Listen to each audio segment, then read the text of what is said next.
I'm Dee Brown CEO, and welcome to this episode of HBCU. On the last episode, we had Mayor Chuck Espy and State Representative Lataisha Jackson on the show. After the show ended, we talked about it and we had so much unfinished business, I decided to bring them back for a second episode. Lataisha, Chuck, welcome back to HBCU. Thank you again, Dee, so much for having us. It's a pleasure to be here again. No, absolutely. Right. I felt Glad to have us back. I felt like we left so much unsaid in the previous episode, so I wanted to keep the dialogue going. And so, Chuck, I'm going to start with you and just talk about Southern University again and whether or not there were any teachers or staff that actually left a lasting mark on your life. Yeah. Listen, I know that at all of our HBCUs, there are memorable people, right, all over the nation. But one individual that really actually took it to heart, to take the time to care about me and what's happening in my life.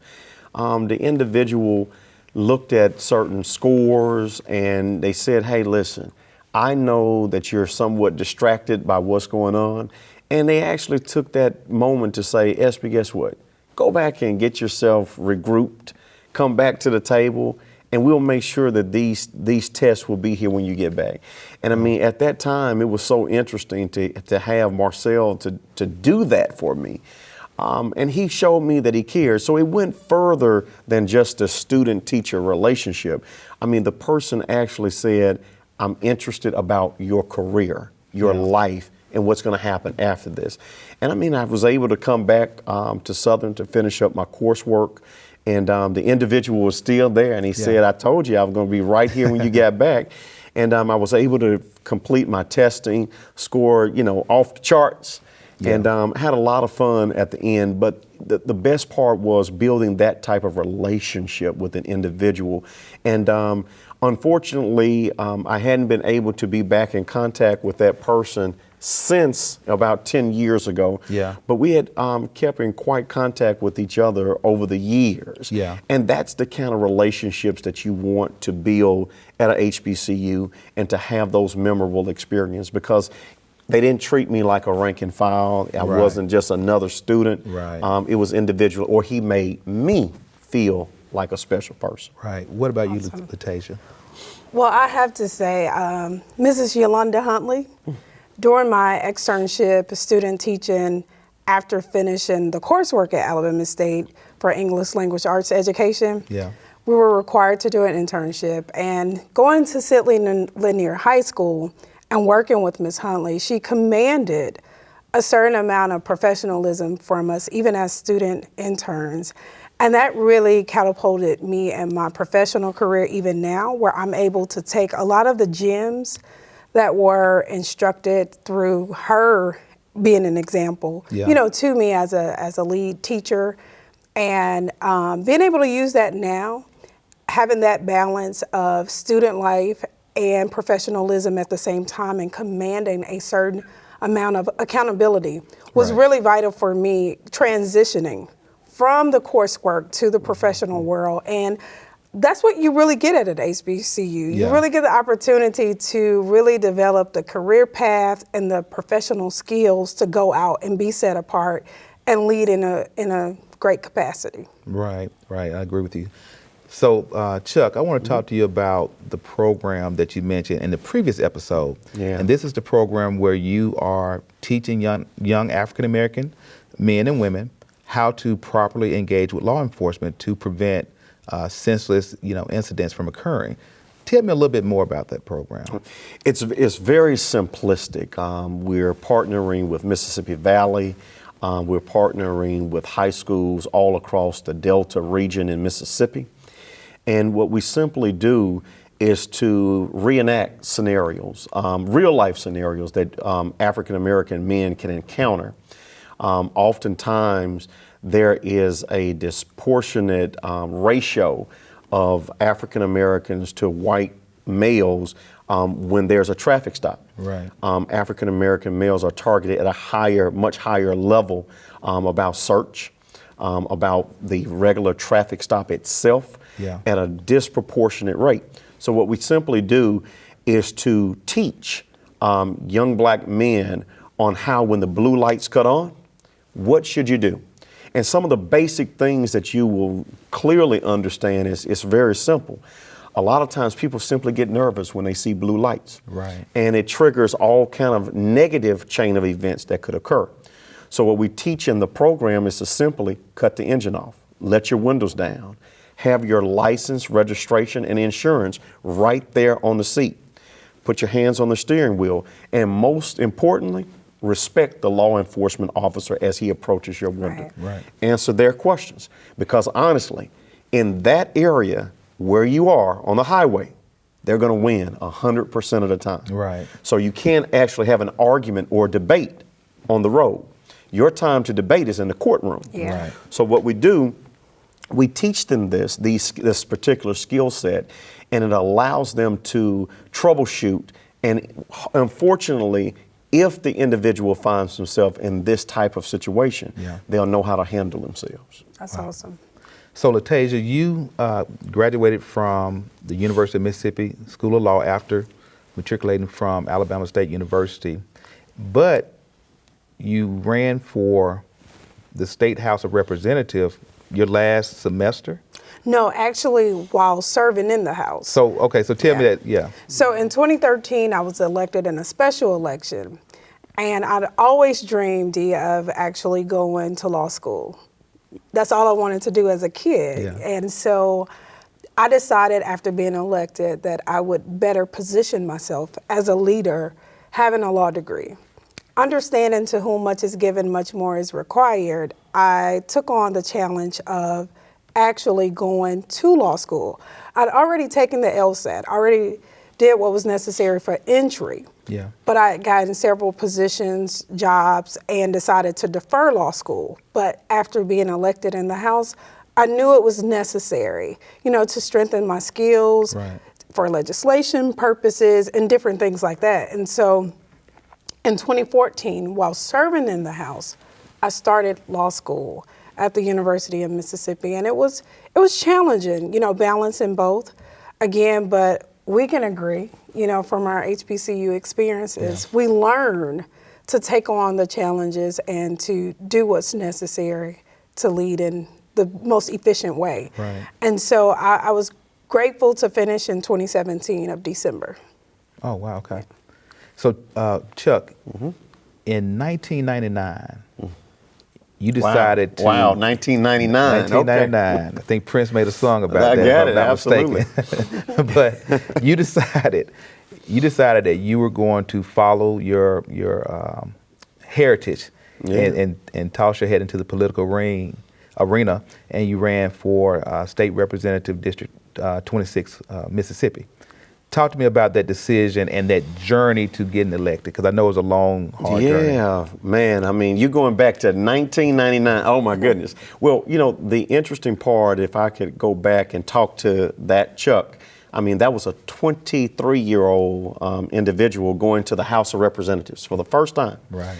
And even though I knew where the bathrooms were, there were still a lot of things that I needed to learn. But that race was really interesting during that time. Individuals were self-serving during those times. People were out for what they could get out of politics, not what you could give. Right. And so we challenged the system. Even you, as Dee Brown, during that time in 1999, you saw something in my campaign and you said, hey, let's give you a little horsepower. We put on a massive operation during that time.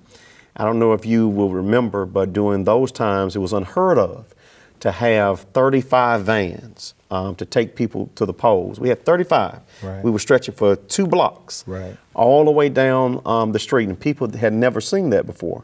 But they believed in the movement. They believed that we were going to clean up the process, and we did. And we gave them full-time representation.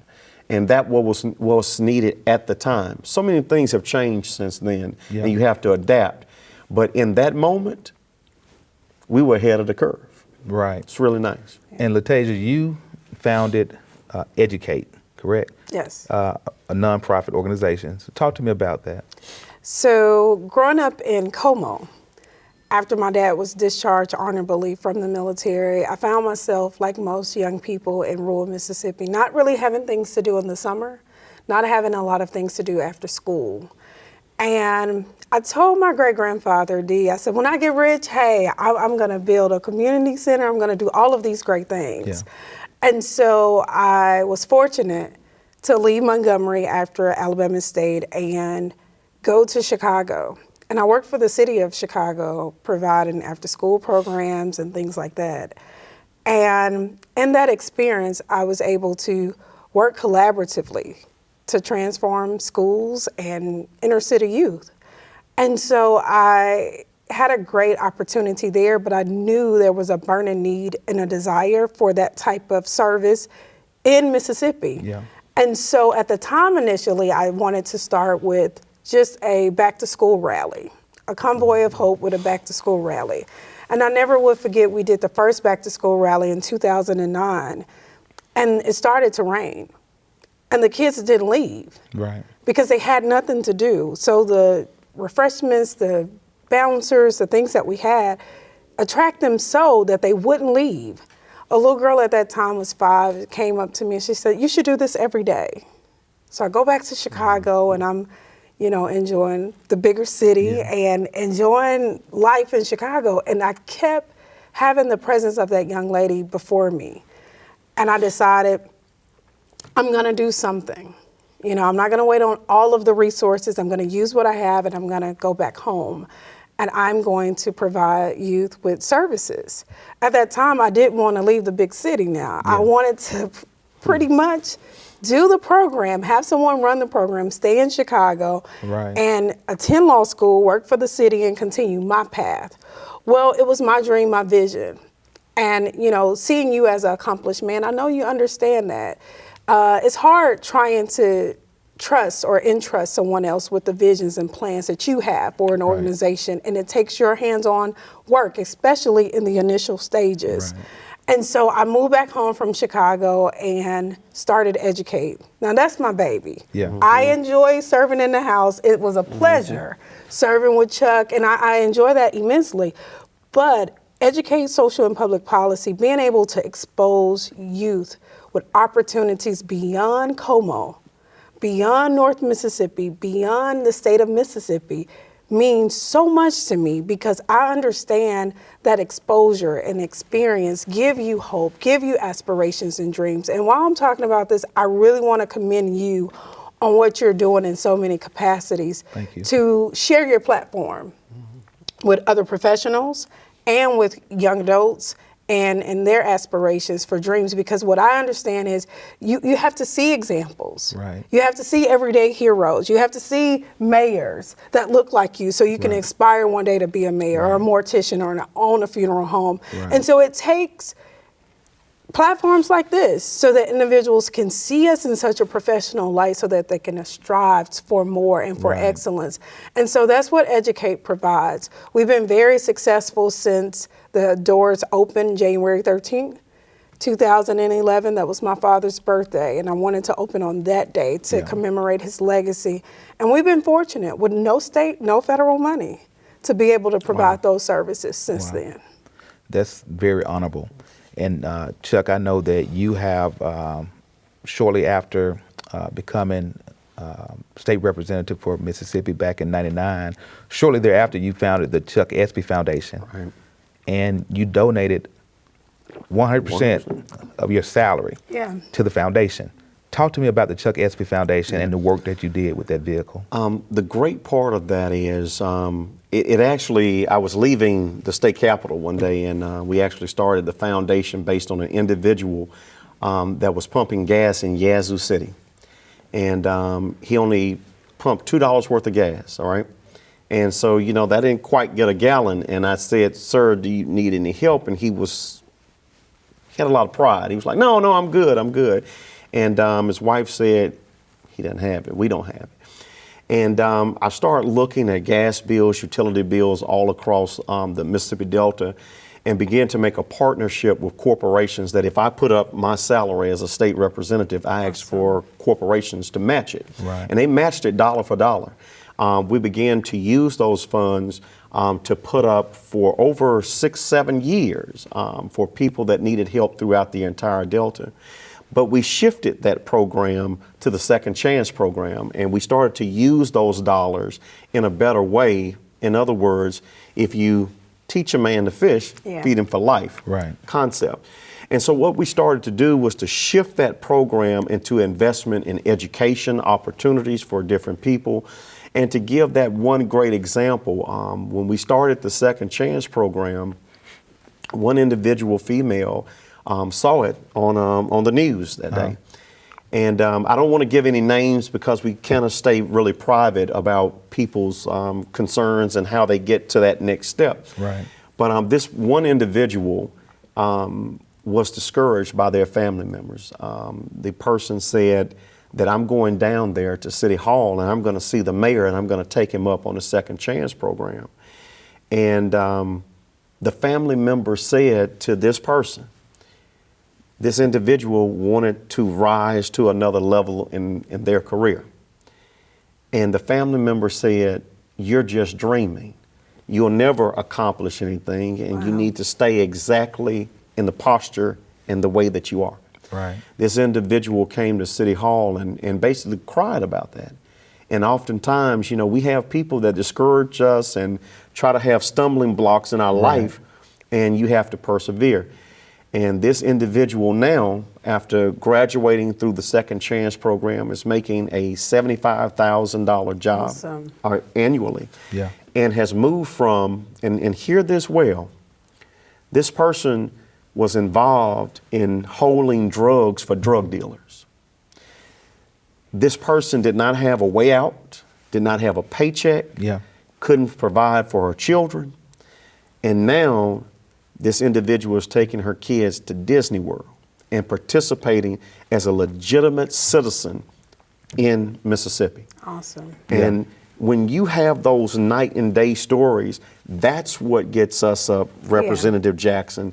That's what inspires me, and that's what you inspire every day with Dee Brown Self-Made to push forward. Right. And so we try to spread this message through HBCUs, we spread this message through the entire Delta, and we're just hoping that we can continue to pass it on and lift people out of the ditch.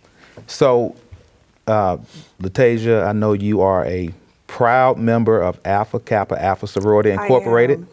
And Chuck, you are a member of the other 1911 fraternity, Omega Psi Phi Fraternity Incorporated, and Greek organizations. Obviously, the reason the cup is crimson inside is because I'm a Kappa. But I'm sorry, that's what that was for. but at the heart of what we do with fraternities and sororities is service. And so when I'm listening to you all talk about how you serve your community and the way that you have created these conduits to help facilitate their service, I would like for you, Lataisha, to just take a minute to talk about your sorority and how that has helped inspire you to be committed to service. Definitely. I am so grateful for my sisterhood. As a proud member of Alpha Kappa Alpha Sorority Incorporated, I am honored to continue the legacy and perpetuate what our founder stood for, but then having the sisterhood to be able to embody the things that I strive to do professionally means a lot. Yeah. It takes collaborative efforts to be able to do what we do effectively. Right. And I can even say coming here, for the show, if it weren't for the Fab Five, I would really not be able to keep it together most of the times. Yeah. Having a sisterhood to help you through good times, through your successes, and even in those down times, really, really help balance me as an individual and keep me grounded. Right. When I started raising money and looking for other professionals to help me with some of the initiatives with Educate, I look within my network, like we often do. And so being able to have a network of Black professional females that are in various careers was vital for me and for the participants of Educate, and being able to use their resources and their connections to be able to expand the exposure of the students. Because if I kept it within the scope of only what I could provide, Right. we would be somewhat limited, but we would go far. Right. But we would, like we have been able to go much farther just by using the outlet of so many others. And so I really love the support, the encouragement, the spiritual, the financial support that my sisters provide, you know, and then just being able to have genuine love, genuine support. You know, being who we are, it's hard finding authentic, genuine people that really will carry you in a way to love to see you successful, to see you thrive in the various capacities that we're able to foster in whatever roles we're in. But having a sisterhood of sisters that are genuinely supportive and have your back, right, wrong, or indifferent, makes the difference for me, Dee. I mean, it's amazing. It's like no other. Going home to Alabama State or traveling here to Chicago and just being able to travel from state to state and being connected to sisters no matter where you go is amazing. Chuck, take a couple minutes and just speak to that as it relates to Omega Psi Phi fraternity. I'm just listening, you know, and everyone brings their uniqueness to the table. The purple and gold, you know, always have been one of the strongest pillars in the community. I just love that our principles are very steadfast in the community, but the one that it just seems like it keeps being highlighted in my fraternity, and like so many other sororities and fraternities, we give African American children an opportunity to see real business leaders, professionals, women and men that carry themselves in a manner that they may not see every day. Right. And when Omega Psi Phi goes into those schools, they actually see men that they can pattern after. Yeah.